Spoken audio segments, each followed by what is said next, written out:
Hello everyone, जय हिंद दोस्तों। आपके अपने यूट्यूब चैनल जीएस पाठशाला बाय एम तुषार में आप सभी का हार्दिक स्वागत है। जैसा कि हम पिछले लेक्चर में क्लास 10th का फिजिक्स चैप्टर लाइट रिफ्लेक्शन और रिफ्रैक्शन के बारे में डिस्कस कर चुके हैं। आज ये हमारा लेक्चर नंबर सेकेंड है। आज हम इसको कवर करेंगे। आई होप, हमें उम्मीद है कि आप स्वस्थ होंगे, मस्त होंगे। आइए जल्दी से जुड़ जाइए हमारे चैनल के साथ और इस चैप्टर को कंप्लीट करते हैं एक नए जोश के साथ। और आप सभी का बहुत बहुत धन्यवाद, बहुत बहुत कह सकते हैं शुक्रिया। आप सभी ने बहुत प्यार दिया, ऐसे ही अपना प्यार बनाए रखें और हमारे चैनल को लाइक और सब्सक्राइब करते रहे। जो भी क्वेरी हो आप कमेंट बॉक्स में कमेंट कर सकते हैं। हम पूरी कोशिश करेंगे कि आपको आपके सवालों का जवाब हम दे सकें, पूरी कोशिश रहेगी हमारी।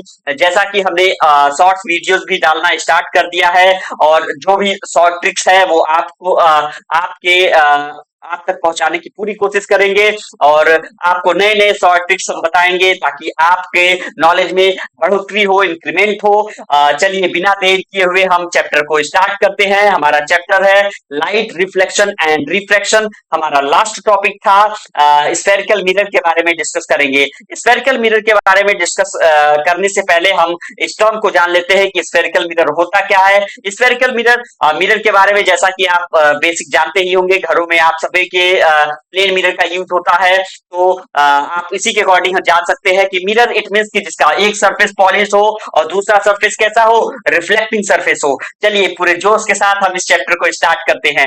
ठीक है। स्फेरिकल मिरर इट मींस कि ऐसा मिरर जो स्फेयर टाइप का हो, उसका शेप कैसा हो, स्फेयर हो। और इसी स्फेरिकल मिरर से थ्री टाइप्स के आपके मिरर का फॉर्मेशन हो जाता है। पहला हो जाता है कॉनकेव मिरर, दूसरा हो जाता है कॉन्वेक्स मिरर और थर्ड वन इसी से बन जाता है हमारा प्लेन मिरर। ठीक है। आई होप मेरी बातें आपको समझ में आई होंगी। कहीं पर कोई डाउट हो आप कमेंट बॉक्स में कमेंट कर सकते हैं। देखिए, अकॉर्डिंग टू एनसीईआरटी अगर बात करें तो ऐसा reflecting surface of spherical mirror में बी कर्व क्या हो सकता है, कर्व हो सकता है। कर्व इनवर्ड डायरेक्शन में भी हो सकता है, कर्व आउटवर्ड डायरेक्शन में भी हो सकता है। उसी के अकॉर्डिंग हम स्फेरिकल मिरर को डिवाइड कर देते हैं। Spherical mirror who reflecting surface is curve inverse, ऐसा स्फेरिकल मिरर जिसका कर्व कैसा हो, इनवर्ड डायरेक्शन में हो। आप मेरे हाथों को देख सकते हैं। हम हाथ के माध्यम से आपको पूरी तरह कोशिश करेंगे कि आपको हम अच्छे तरीके से समझा सकें। जैसा कि ये जो हमने जैसा शेप बनाया है ये कर्व इनवर्ड डायरेक्शन का है। ये कर्व कैसा है, इनवर्ड की तरफ है, मतलब अंदर की तरफ है। तो ऐसे फेसेस को ऐसे मिरर को हम क्या बोलेंगे, हम बोलेंगे कॉनकेव मिरर। और जो भी कर्व अगर हमारा क्या हो, बिल्कुल इस टाइप का हो, कर्व आउटवर्ड डायरेक्शन में हो, तो ऐसे मिरर को हम क्या बोलेंगे, कॉन्वेक्स मिरर। चलिए इसके बारे में डिटेल में डिस्कस कर लेते हैं कि यहाँ पर आपका डेफिनेशन क्लियर हो गया कि ऐसा स्फेरिकल मिरर जिसका रिफ्लेक्टिंग सरफेस कैसा हो, कर्व इनवर्ड डायरेक्शन में हो and it faces the towards the centre of sphere. कहने का मतलब ये हो गया कि जो भी स्फीयर है, मान लीजिए एक स्फीयर का बॉल है, तो इसका सेंटर किधर होगा, इसका सेंटर आपके बीच में होगा।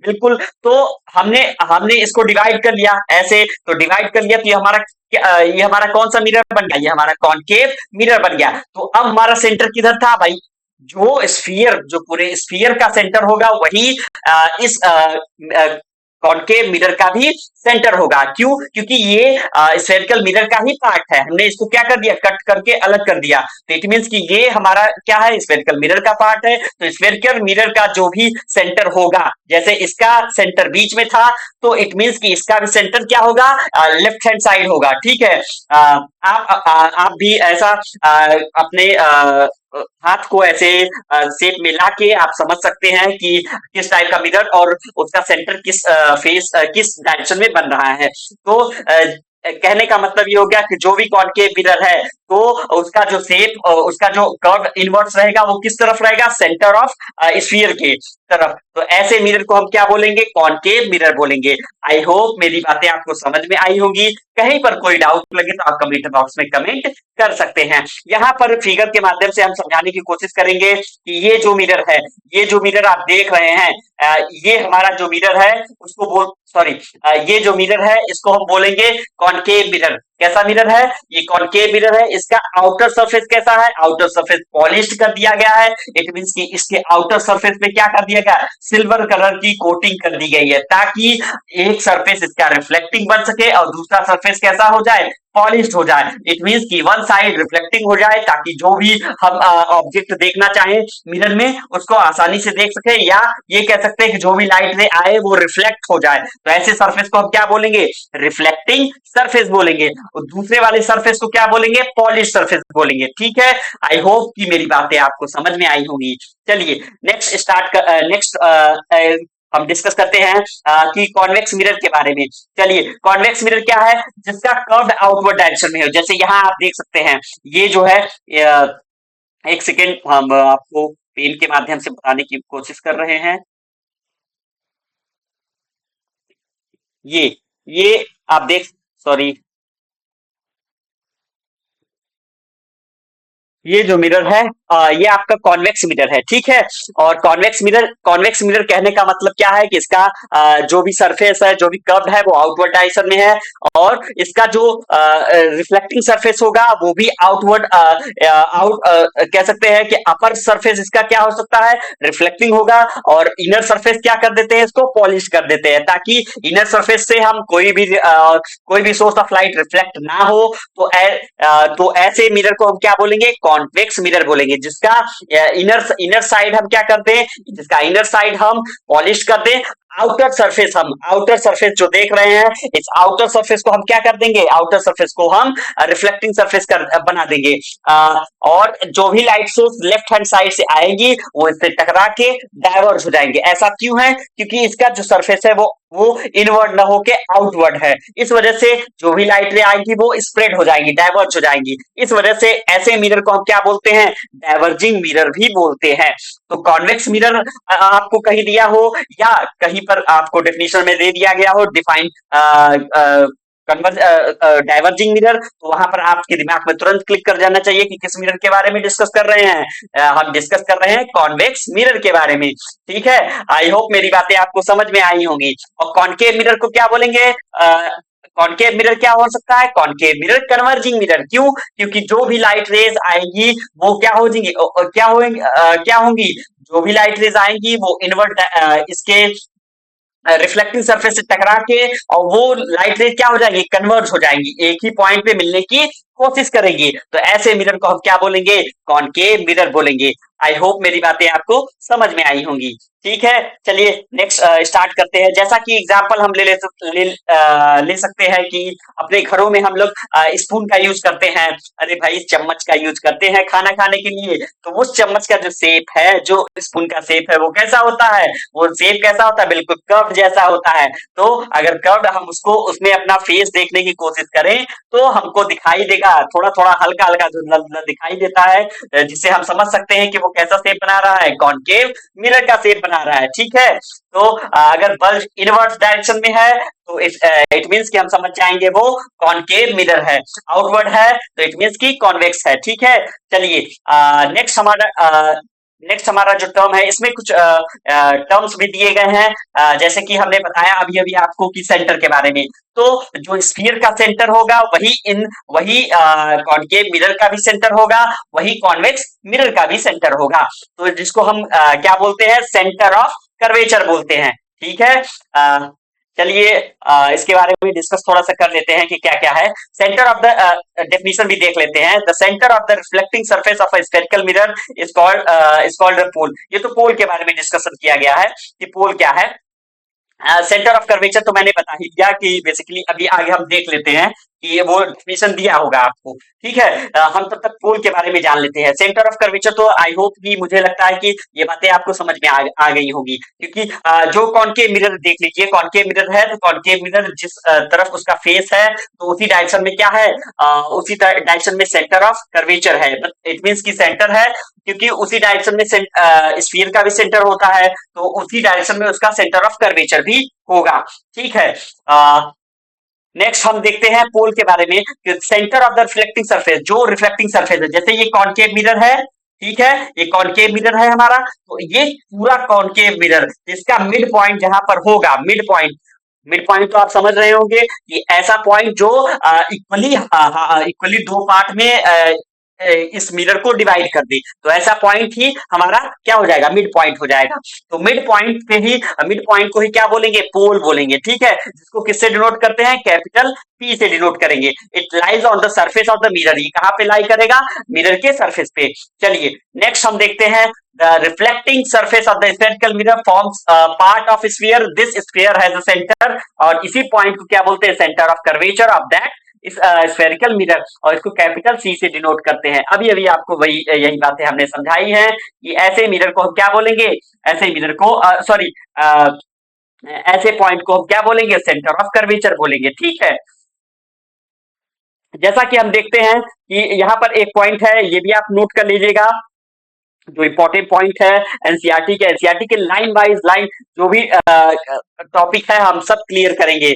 और प्लीज यहाँ पर देखिएगा, note that the centre of a curvature is not the part of the mirror, कहने का मतलब यही है, और सिंपली वो पार्ट नहीं है, क्योंकि मिरर हमारा जैसे ही हमने क्या कर दिया, मिरर को कट करके हमने स्फेरिकल मिरर से अलग कर दिया, तो हमारा क्या हो गया, हमारा स्फेरिकल मिरर का जो पोर्शन है, स्फेरिकल मिरर के पास ही हमारे अभी तक क्या है, सेंटर ऑफ कर्वेज सेंटर है स्फेरिकल मिरर के पास, और ये पार्ट हमने क्या कर दिया, अलग कर दिया। इट मींस कि ये इस सरफेस पे सेंटर ऑफ कर्वेचर लाई नहीं करेगा, वो हमेशा कहाँ लाई करेगा, इसके फ्रंट पे, ठीक है।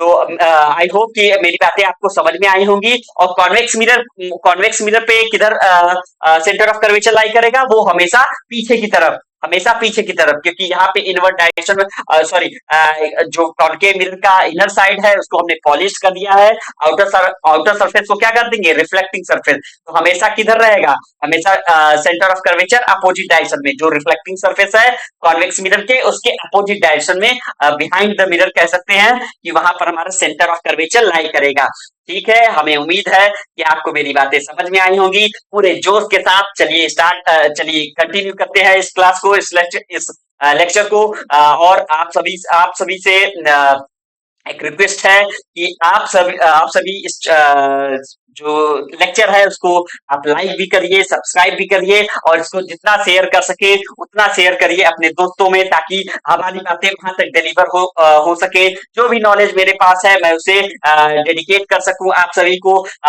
यही मैं उम्मीद करता हूं, यही मैं चाहता भी हूं, ठीक है। चलिए नेक्स्ट टॉपिक हमारा क्या है, नेक्स्ट टॉपिक, जैसे ही सेंटर ऑफ कर्वेचर हमको पता चल गया, अब नेक्स्ट टॉपिक हमारा रेडियस ऑफ कर्वेचर के बारे में है। तो रेडियस ऑफ कर्वेचर जानने से पहले हम बात करेंगे कि रेडियस ऑफ स्फीयर क्या है। तो भाई ये तो हम जानते ही हैं कि स्फीयर के पास अगर सेंटर है, तो सेंटर से और आउटर सरफेस पे जो भी डिस्टेंस मेजर करते हैं उसको हम बोलते हैं, उसको हम क्या बोलेंगे, उसी को हम बोलते हैं रेडियस ऑफ दैट स्फीयर, ठीक है। तो यहाँ पर जो रेडियस है, और वो जो रेडियस है वही रेडियस किसका हो गया, वही रेडियस कॉनकेव मिरर और कॉन्वेक्स मिरर का भी हो गया। तो उस रेडियस को हम क्या बोलेंगे, radius of curvature of that mirror. मेरी मिरर कॉनकेव भी हो सकता है और या कॉन्वेक्स भी हो सकता है। आई होप मेरी बातें आपको समझ में आई होंगी। मैं इसे रिप्रेजेंट करके अभी डायग्राम आएगा तो उसमें मैं क्लियर बता दूंगा कि कौन सा पॉइंट कहां पर लाइक करता है, ठीक है। इसको कैपिटल आर से डिनोट करते हैं, बस आप ओवरव्यू हो जाए कि देख ले कि ये चीजें हैं क्या, ठीक है। नेक्स्ट आपका टॉपिक है एक प्रिंसिपल एक्सिस के बारे में जान लेते हैं। प्रिंसिपल एक्सिस होता क्या है, ये एक ऐसा इमेजिनरी लाइन है जो कि कहां से पास करेगा, जो ऐसा लाइन जो आपके सेंटर ऑफ कर्वेचर और पोल से पास करे, तो ऐसे लाइन को हम क्या बोलेंगे, ऐसे लाइन को हम imaginary line sorry principal axis बोलेंगे। और ये क्या होता है, एक इमेजिनरी लाइन होता है, ठीक है। अभी आपको हम इसको डायग्राम के माध्यम से समझा देंगे कि ये सब पॉइंट या ये लाइन कहाँ पे लाई करती है, ठीक है। चलिए नेक्स्ट, चलिए हमारा डायग्राम आ भी गया है यहाँ पे। और ये जो फिगर आप देख रहे हैं आपके स्क्रीन पे शो कर रहा है, तो ये कॉनकेव मिरर है। ये डायग्राम किसका है, कॉनकेव मिरर का। ये जो यहाँ पर एट इंफिनिटी कोई ऑब्जेक्ट रखा गया है या सोर्स ऑफ लाइट है, तो यहाँ से सोर्स ऑफ लाइट जो इस मिरर की तरफ आ रहे हैं वो पैरेलल टू प्रिंसिपल एक्सिस आएंगे। प्रिंसिपल एक्सिस क्या है, प्रिंसिपल एक्सिस ये लाइन है जो आपका, मैंने क्या बताया था, प्रिंसिपल एक्सिस जो लाइन सेंटर ऑफ कर्वेचर और सॉरी सेंटर ऑफ कर्वेचर और पोल से गो थ्रू हो, वो passing from centre of curvature and pole. तो ऐसे लाइन को हम क्या बोलेंगे, ऐसे लाइन को हम क्या बोलेंगे, ऐसे लाइन को बोलेंगे हमारा प्रिंसिपल एक्सिस। ठीक है, तो प्रिंसिपल एक्सिस के पैरेलल जो ये सारी लाइट रेज कंटिन्यू आ रही हैं, और ये लाइन क्या करेंगी, ये रिफ्लेक्टिंग सरफेस पे टकराएंगी। आफ्टर रिफ्लेक्शन ये मूव किधर कर जा रही है, फोकस की तरफ। अभी आपको हम डिस्कस कर लेंगे कि फोकस आए। यहाँ पे आप देख सकते हैं ये फोकस आपका बना है। तो हमने बताया था कि ये सेंटर ऑफ कर्वेचर हो गया, ठीक है, और ये आपका पोल हो गया ये। ठीक है, सेंटर ऑफ कर्वेचर और पोल का जो डिस्टेंस है उसको हम क्या बोलते हैं, रेडियस ऑफ कर्वेचर। ठीक है, और इस रेडियस ऑफ कर्वेचर का जो मिड पॉइंट होता है उसे ही क्या बोलते हैं, फोकस बोलते हैं। ठीक है, focus of that mirror, focus of concave mirror भी हो सकता है, फोकस ऑफ कॉन्वेक्स मिरर हो सकता है। जैसा जैसा मतलब कॉनकेव मिरर का अलग फोकस है और कॉन्वेक्स मिरर का अलग फोकस है, यहाँ पर डिफरेंशिएट कर दिए गए हैं। ठीक है, दोनों लाई किस पे कर रहे हैं, प्रिंसिपल एक्सिस पे ही लाई कर रहे हैं। तो आई होप मेरी बातें आपको समझ में आई होंगी। ठीक है, ये हमारा क्या है, ये हमारा, एक बार मैं फिर से कोशिश करता हूं आपको और अच्छी तरीके से समझा सकूं। ये हमारा क्या है, कॉनकेव मिरर है। ठीक है, कॉनकेव मिरर, यहां से लाइट रेज आ रही है जो कि प्रिंसिपल एक्सिस के पैरेलल है, 1 2। ठीक है, नीचे भी 1 और 2, two light rays, two upward direction में, टू डाउनवर्ड डायरेक्शन में, दोनों किधर मूव कर रही हैं, रिफ्लेक्टिंग सरफेस की तरफ, मतलब हमारे कॉनकेव मिरर की तरफ। और ये आफ्टर रिफ्लेक्शन कहां से जा रही है, कहां से पास कर रही हैं, ये आफ्टर रिफ्लेक्शन पास कर रही है फोकस से। ठीक है, तो फोकस हमने अभी अभी हमने बताया कि जो सेंटर ऑफ कर्वेचर और पोल का जो डिस्टेंस है उसका जो मिड पॉइंट होता है उसी को हम क्या बोलेंगे, फोकस बोलेंगे। ठीक है, और इनके फोकस और पोल के बीच का जो डिस्टेंस है उसको फोकल लेंथ बोलते हैं। ठीक है, और ये जितना डिस्टेंस है उतना ही सी और एफ का भी डिस्टेंस है। याद रखिएगा कि फोकस और पोल का जो डिस्टेंस है उतना ही सी और एफ, सेंटर ऑफ कर्वेचर और फोकस का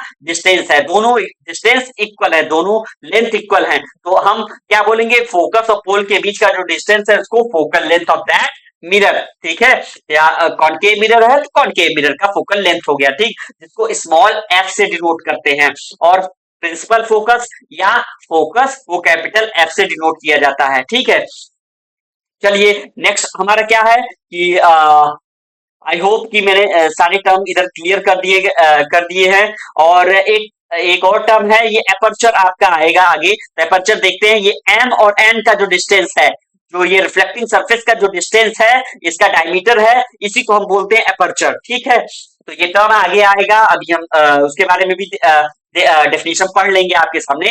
बट यहाँ पर आपको मैं समझा दे रहा हूँ कि कौन कौन सी चीजें हैं। तो यहाँ पोल आप समझ गए, यहाँ पे फोकस समझ गए जिसको प्रिंसिपल फोकस भी बोलते हैं। ठीक है, यहाँ पे सेंटर ऑफ कर्वेचर समझ गए। ठीक है, और फोकल लेंथ भी मैंने समझा दिया कि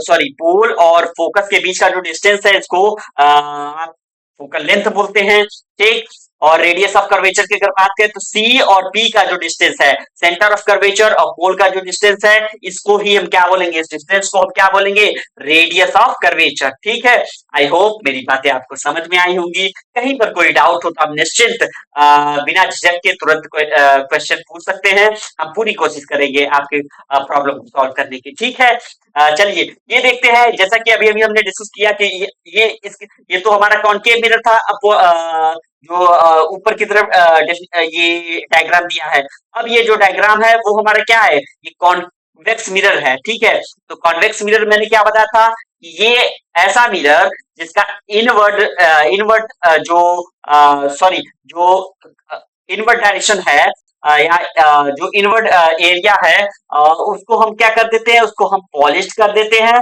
और आउटर सरफेस को क्या कर देंगे, रिफ्लेक्टिंग। वो ऑटोमेटिकली क्या बन जाएगा, रिफ्लेक्टिंग सरफेस बन जाएगा। भाई किसी भी प्लेन ग्लास को आप ले लीजिए और उसको क्या कर दीजिए, पॉलिश कर दीजिए। तो हम पॉलिश करते हैं, हम अपना जो भी है इमेज देख सकते हैं। तो वही सेम कंडीशन है, जैसे ही इसको पॉलिश करेंगे इधर ये कर्व्ड, अगर इसको या इनर एरिया जैसे ही पॉलिश करेंगे वैसे ही हमारा ये बाहर का एरिया क्या बन जाएगा, जो आउटर सरफेस है वो क्या बन जाएगा, या आउटर सरफेस हमारा तुरंत रिफ्लेक्टिंग सरफेस के इक्वल हो जाएगा, ठीक, सॉरी, रिफ्लेक्टिंग सरफेस बन जाएगा, ठीक। और यहाँ पे आप देख सकते हैं कि इसका इसका रिफ्लेक्टिंग सरफेस कैसा है, थोड़ा सा कर्व्ड आउटवर्ड है, इस वजह से जो भी लाइट रे आएंगी वो बाहर की तरफ भागने की कोशिश करेंगी। यहाँ पर जो भी लाइट रे आएंगी वो बाहर की तरफ मूव करने की कोशिश करेंगी। यहाँ पर जो लाइट रेस था वो क्या है, वो थोड़ा सा ऐसे बना है, जो भी लाइट रे आएंगी तो टकरा के अंदर की तरफ, जो भी लाइट रे आई अंदर की तरफ आने की कोशिश करेगी। इस वजह से कॉनकेव मिरर को हम क्या बोलते हैं, अभी अभी आपको हमने बताया है दोस्तों कि ये हमारा क्या है, कॉनकेव मिरर, कन्वर्जिंग मिरर भी कहलाता है, ठीक है। यहाँ पर इस मिरर को हम क्या बोलेंगे, डाइवर्जिंग मिरर, क्यों, क्योंकि यहाँ पे जो भी लाइट रे आ रही है वो किधर मूव कर जा रही है, वो बाहर की तरफ मूव कर जा रही है, ठीक है। तो ऐसे ऐसे मिरर को हम क्या बोलेंगे, ऐसे मिरर को हम बोलेंगे कॉन्वेक्स मिरर बोलेंगे, ठीक है। आई होप मेरी बातें आपको समझ में आई होंगी, ठीक है। चलिए आगे स्टार्ट करते हैं, कंटिन्यू करते हैं लेक्चर को। Number of rays parallel to the principal axis are falling on the concave mirror. देखो यहाँ पे मैंने अभी अभी बताया है कि नंबर ऑफ जो भी लाइट रेज है वो इस रिफ्लेक्टिंग सरफेस पे टकराएंगी, फॉल करेंगी, ठीक है। ये कॉनकेव मिरर है, तो हम ऑब्जर्व करेंगे जो भी लाइट रे है वो कहाँ पे इंटरसेक्ट कर रही है, ये प्रिंसिपल एक्सिस पे ही टकरा रही है। लेकिन जिस प्रिंसिपल एक्सिस, जिस पॉइंट पे वो एक दूसरे को इंटरसेक्ट कर रही है, उस पॉइंट को हम क्या बोलेंगे, उस पॉइंट को बोलेंगे प्रिंसिपल फोकस। तो यहाँ पे प्रिंसिपल फोकस के बारे में हमने डिस्कस कर लिया कि आप ये बहुत ही इंपॉर्टेंट टॉपिक है, आपको थोड़ा सा फोकस और प्रिंसिपल फोकस में कंफ्यूजन क्रिएट कर सकता है, इस वजह से आप बहुत तैयार रहिएगा। Principal focus of concave mirror पूछ लेता है कभी कभी एक नंबर में, और principal focus of convex mirror भी पूछ लेता है, ठीक है। तो आप बिल्कुल यहाँ पे तैयार रहिएगा, और मुझे उम्मीद है कि आपको मेरी बातें समझ में आ गई होंगी। आप इसका डेफिनेशन लिख सकते हैं, ठीक है।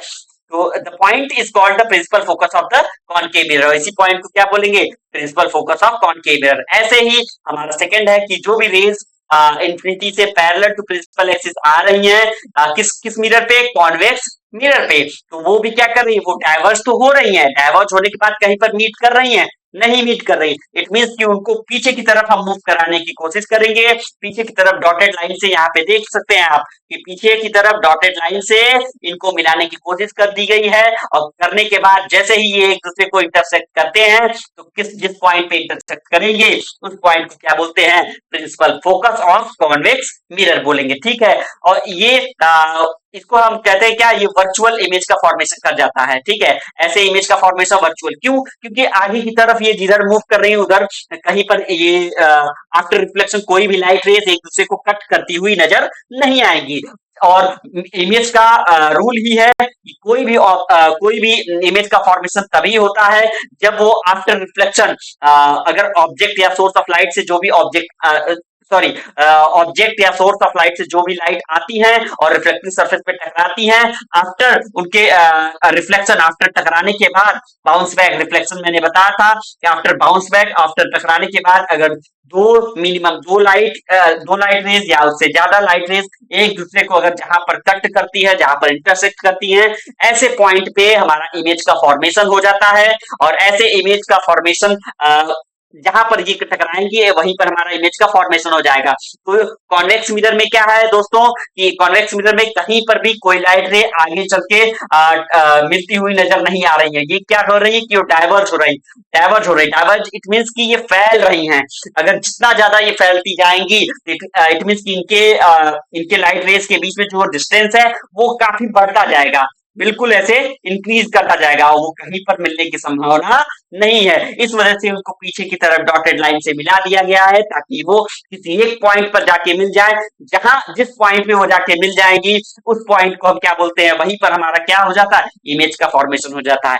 आई होप कि आपको मेरी बातें समझ में आई होंगी। Thank you. चलिए आगे बढ़ते हैं।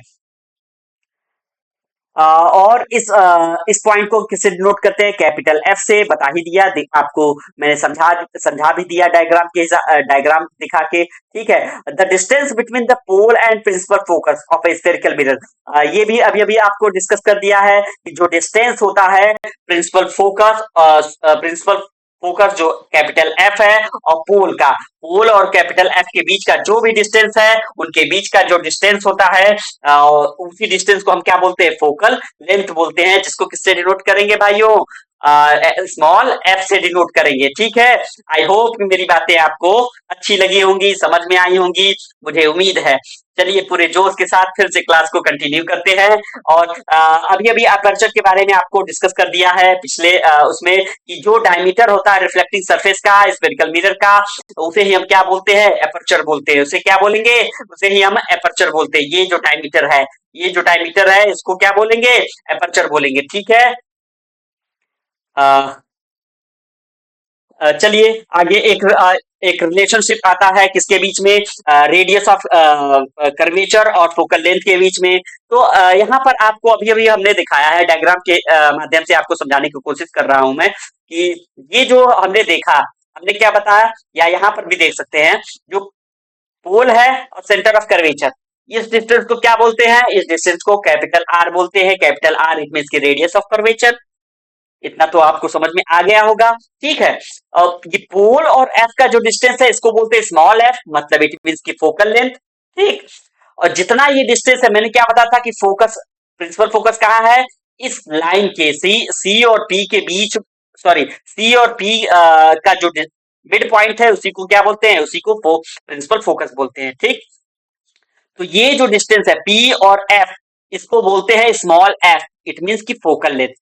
जितना ये डिस्टेंस, उतना ये डिस्टेंस। कितनी बातें आपको समझ में आई। ठीक है, तो ये टोटल डिस्टेंस अगर हम मेजर करें तो क्या हो जाएगा, small F plus small F, it means की कितना एफ हो गया, 2f। किसके इक्वल हो गया, ये 2f। और इस पूरे डिस्टेंस को, जो ये 2f है, f plus F equal to 2f, और p और c का जो डिस्टेंस है टोटल, उसको बोलते हैं radius of curvature, capital R. Capital R it means वो इक्वल किसके हो गया, 2 टाइम्स ऑफ फोकल लेंथ। यही रिलेशन है किसके बीच में, रिलेशनशिप बिटवीन फोकल लेंथ और रेडियस ऑफ कर्वेचर के। इस पे कुछ न्यूमेरिकल्स आ जाते हैं 1 नंबर के, तो वो आप सॉल्व कर सकते हैं। आगे हम न्यूमेरिकल को भी सॉल्व कराने की पूरी कोशिश करेंगे। ठीक है, चलिए नेक्स्ट। हाँ, यहाँ पर वही चीजें दी गई हैं। ठीक है, आप पढ़ सकते हैं इसको। This implies that the principal focus of a spherical mirror lies midway between the pole and the centre of curvature. ये भी डिस्कस कर दिया कि भाई मिड वे में कौन है, मिड वे में हमारा प्रिंसिपल फोकस है। ठीक है, किसके किसके बीच, पोल और सेंटर ऑफ कर्वेचर के बीच। ठीक है, image formation by spherical mirror. चलिए ये लेक्चर में सेकंड, सॉरी, इसको मैं आगे नेक्स्ट लेक्चर में कंटिन्यू करता हूं। आई होप कि मेरी बातें आपको समझ में आई होगी। अगर अच्छी लगी होंगी तो लाइक कर दीजिएगा, सब्सक्राइब कर दीजिएगा, चैनल को सपोर्ट करिएगा और शेयर करिएगा। आप सभी का बहुत बहुत धन्यवाद। आप सभी ने बहुत प्यार दिया, ऐसे ही अपना प्यार बनाए रखे और हमारा जोश बनाए रखे। हम और भी टॉपिक और भी लेक्चर को काफी जोश के साथ, काफी बहुत नए नए कॉन्सेप्ट के साथ आपको समझाने की कोशिश करूंगा। अच्छे अच्छे एग्जाम्पल के साथ समझाने की कोशिश करूंगा। ऐसे ही आप हमारा हौसला बनाए रखें और हमारे चैनल को लाइक और सब्सक्राइब करते रहे। Thank you very much. ठीक है, जय हिंद।